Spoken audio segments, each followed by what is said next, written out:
रोहन के फोटोशूट के बाद जब नव्या ने उससे दिन रात प्रैक्टिस की बात कही तो रोहन अपनी बहन रिया के बारे में सोचकर घबरा गया।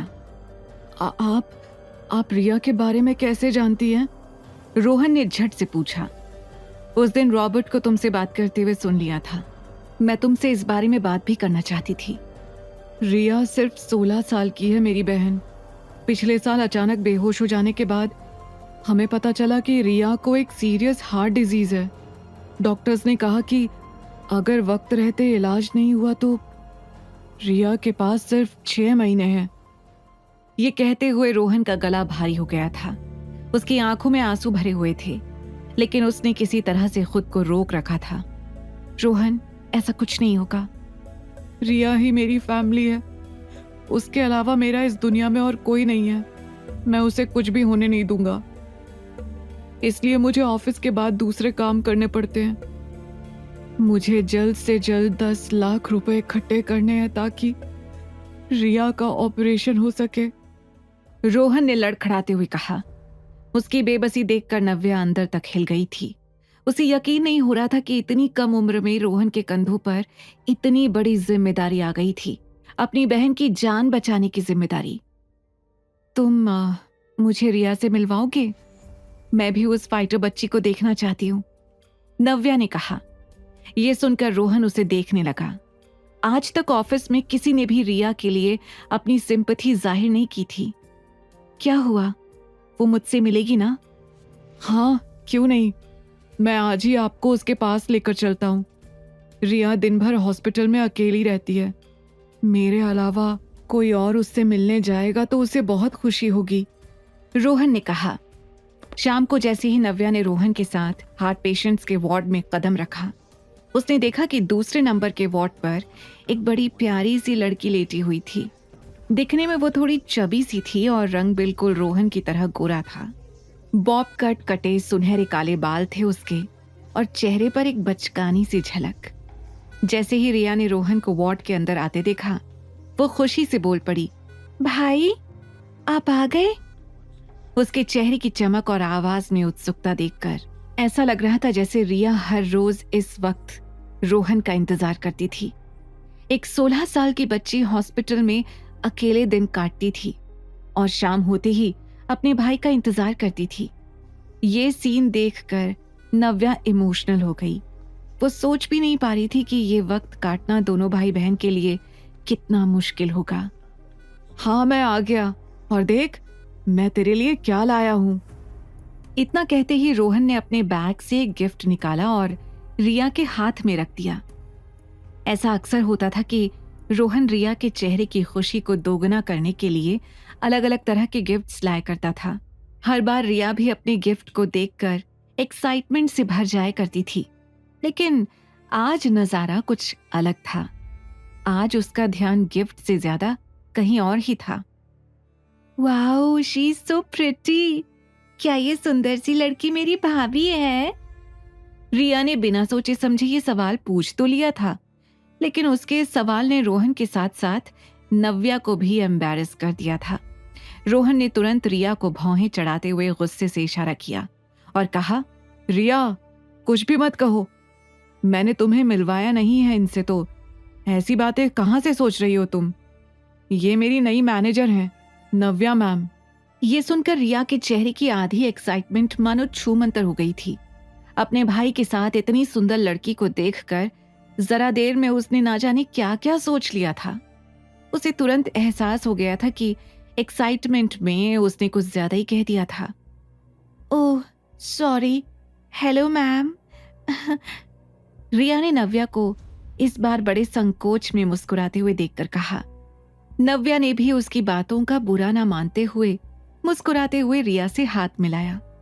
मैम, अब आप मेरे भाई के साथ काम करेंगी तो आप उसकी पूरी मदद करेंगी ना? नव्या समझ गई थी कि रिया के इस सवाल के पीछे वजह थी रॉबर्ट। रॉबर्ट ने इतने सालों में रोहन को जरा भी सपोर्ट नहीं किया था। नव्या ने हंसकर सिर हिलाया और कहा, ऑफ कोर्स, मेरा तो काम ही है रोहन को सपोर्ट करना। तुम चिंता मत करो, हम साथ मिलकर बहुत अच्छा काम करेंगे। Thank you ma'am. मेरा भाई बहुत हार्ड वर्किंग है, दुनिया का सबसे अच्छा भाई है। आपको पता है, मेरे ट्रीटमेंट के लिए इसे एक दिन में 5 तरह की जॉब्स करनी पड़ती है। ये कुछ कहता नहीं है, लेकिन इसकी शक्ल देखकर मुझे अच्छे से समझ आता है कि ये अकेले क्या कुछ सह रहा है। कंपनी में भी ये दिन रात काम करता है, लेकिन उसके बदले आज तक इसे कोई अपॉर्चुनिटी नहीं मिली। रिया ने अपनी मन की बात नव्या से कह दी। रोहन के बिना बताए ही वो सब कुछ जानती थी कि उसके भाई पर क्या बीत रही थी। आज पहली बार रिया को ऐसा लगा जैसे उसके सामने कोई जेन्युइन इंसान खड़ा है जिससे वो रोहन के बारे में बात कर सकती थी। रोहन बार बार इशारे से रिया को शांत करने की कोशिश कर रहा था, लेकिन रिया जानबूझकर उसे इग्नोर कर रही थी। बस रिया, क्या कह रही है? इतना भी शर्मिंदा मत कर मुझे। मैंने जो कुछ किया है वो मेरा फर्ज है। उसे इतना बढ़ा चढ़ा कर मत बता। और एक दिन में 5 जॉब्स नहीं करता पागल, अलग अलग दिनों में करता हूँ। कुछ भी बोलती है सच में। चल अब लेट जा, आराम कर। रोहन भी अपनी बहन की बातों को सुनकर बेहद भावुक हो गया था, लेकिन वो नहीं चाहता था कि नव्या उसे एक कमजोर की तरह ट्रीट करे या उस पर तरस खाकर उसे काम दे।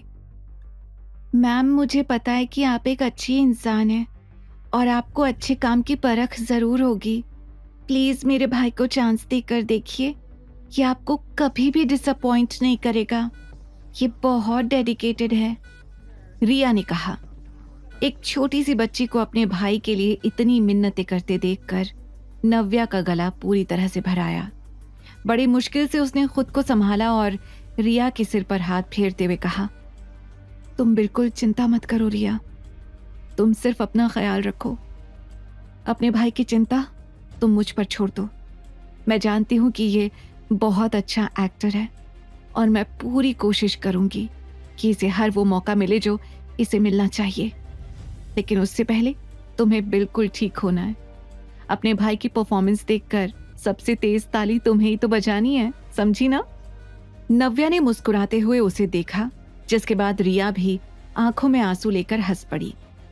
अब तुम आराम करो, मैं चलती हूँ और किसी चीज की चिंता करने की जरूरत नहीं है। तुम बहुत जल्दी ठीक हो जाओगी। नव्या ने रिया के बालों को ठीक से पीछे किया और उसे आराम से वापस उसकी जगह पर लेटा दिया। उसे नजर आ रहा था कि इतनी बात करने के बाद रिया थक चुकी थी और अब उसे आराम की जरूरत थी। रिया ने भी सिर हिलाते हुए नव्या को हाँ कहा और उसे मुस्कुराते हुए बाय किया। आप मुझे देखने आती रहेंगी ना? नव्या के मुड़ते ही रिया ने बड़े प्यार से उससे पूछा। ये सुनकर नव्या के कदम रुक गए और उसने तुरंत पलटकर जवाब दिया, हाँ बिल्कुल आऊंगी। नव्या का जवाब सुनकर रिया के चेहरे पर एक अलग ही सुकून था। इसके बाद जब रोहन नव्या को वार्ड के बाहर तक छोड़ने गया तो उसके चेहरे पर टेंशन नजर आ रही थी। रिया की बातों से रोहन इतना एम्बैरेस हो गया था कि वो नव्या को नजर उठाकर देख भी नहीं पा रहा था। उसे समझ नहीं आ रहा था कि वो किन शब्दों में नव्या से माफी मांगे। Ma'am, I am really sorry. Riya की बातों का बुरा मत मानिएगा। वो बच्ची है, वो कुछ भी बोल देती है। मैं उसे अच्छे से समझाऊंगा मैम, वो फिर कभी ये सब नहीं कहेगी। एक्चुअली मुझे लेकर थोड़ी ज्यादा परेशान रहती है, इसलिए। रोहन ने बड़े संकोच में कहा। रोहन रिलैक्स, तुम छोटी छोटी बातों पर इतना स्ट्रेस क्यों लेते हो? मुझे बिल्कुल भी बुरा नहीं लगा और रिया ने जो कहा बिल्कुल सच कहा। तुम सच में बहुत हार्डवर्किंग और डेडिकेटेड एक्टर हो। अब मैं चलती हूँ, किसी भी चीज की जरूरत हो तो मुझे बताना। इतना कहकर नव्या वहां से निकल गई। घर जाते समय भी वो रोहन और रिया की प्रॉब्लम्स के बारे में ही सोच रही थी। उसे समझ नहीं आ रहा था कि वो उनकी मदद कैसे करे। रोहन वापस रिया के पास आया। अरे, तुम इतनी जल्दी वापस क्यों आ गए? मैम को बाहर तक ड्रॉप नहीं किया क्या? अरे मैं तो जागी हुई हूं ना अभी। रिया, जरा तो कंट्रोल रखा कर अपनी जुबान पर। क्या बोले जा रही थी मैम के सामने? रोहन ने उसे धीरे से डांटा। अरे सच ही तो कहा। वैसे एक बात कहूं, सच में मैम बहुत सुंदर हैं और जितनी सुंदर हैं उतनी ही अच्छी इंसान भी हैं। रिया, वो मेरी मैनेजर हैं, साथ में काम करते हैं हम। इससे ज्यादा ना कुछ है और ना होगा, इसीलिए बार बार ये रट लगाना बंद कर और सो जा अब। भाई, तुम कब तक इस टॉपिक को इग्नोर करते रहोगे? मैं जानती हूँ कि मैं अब ज्यादा दिनों के लिए तुम्हारे साथ नहीं हूँ। मेरे बाद तुम अकेले पड़ जाओगे। कोई तो होना चाहिए ना जो तुम्हारे साथ रहे, तुम्हारा ख्याल रखे। ये सुनते ही रोहन ने गुस्से में रिया को देखकर कहा, रिया ये क्या बोले जा रही है तू? कुछ नहीं होगा तुझे, मैं हूं ना यहाँ। कहकर रोहन ने जैसे ही रिया को चादर ओढ़ाई, पीछे से नर्स ने आवाज लगाई, सर आपको डॉक्टर ने बुलाया है। रोहन तुरंत डॉक्टर के कैबिन में पहुंचा। Rohan, there is a good and a bad news for you. क्या बात है डॉक्टर? बैड न्यूज ये है कि रिया का इन्फेक्शन बढ़ता ही जा रहा है। अब तुम्हारे पास पूरे 6 महीने भी नहीं है रिया को बचाने के लिए। हमें उसका ऑपरेशन इसी महीने करना होगा। इस खबर ने रोहन को अंदर तक तोड़ दिया था। पहले तो 10 लाख रुपए जुटाने के लिए 6 महीने भी कम पड़ रहे थे और अब वो पैसे 1 महीने में इकट्ठे करने थे। और दूसरी खबर यह है कि इस ऑपरेशन में हमारे साथ देश के सबसे बड़े डॉक्टर भी जुड़ रहे हैं। इन शॉर्ट, रिया के बचने के चांसेस बढ़ गए हैं। अगले 2 दिन हमें रिया के कुछ टेस्ट करने होंगे, उसके बाद हम ऑपरेशन कर सकते हैं। 2 दिन है तुम्हारे पास। 2 दिन? डॉक्टर, हम थोड़ा रुक नहीं सकते क्या? I mean, 10 दिन मिल जाते तो 10 लाख रुपए। हम जितना लेट करेंगे रिया के बचने के चांसेस उतने ही कम हो जाएंगे, डॉक्टर ने कहा। रोहन कुछ देर तक सोचता रहा, फिर उसने पूरे कॉन्फिडेंस से कहा, आप ऑपरेशन की तैयारी करिए डॉक्टर, मैं कहीं से भी पैसे लेकर आऊंगा, आप बस रिया को बचा लीजिए। उसने सोच लिया था कि उसे अपना खून भी बेचना पड़े तो वो भी वो करेगा, सिर्फ रिया के लिए। जैसे ही वो उठकर जाने लगा, डॉक्टर ने कहा, उसकी जरूरत नहीं पड़ेगी, हम डायरेक्टली प्रोसेस शुरू कर सकते हैं। ये सुनकर रोहन हैरान रह गया। मतलब डॉक्टर, बिना पैसों के कैसे? आपके साथ जो लेडी आई थी उन्होंने रिया के ट्रीटमेंट के लिए पैसे दे दिए हैं। 10 लाख रुपए जमा हो चुके हैं। हमें बस अब रिया के कुछ टेस्ट्स करने हैं, डॉक्टर ने बताया। आखिर कैसे किया था नव्या ने इतना बड़ा पेमेंट? क्या नव्या बचा पाएगी रिया की जान? द रिटर्न के सारे एपिसोड्स को सुनने के लिए डिस्क्रिप्शन में दी लिंक से डाउनलोड करें पॉकेट FM ऐप।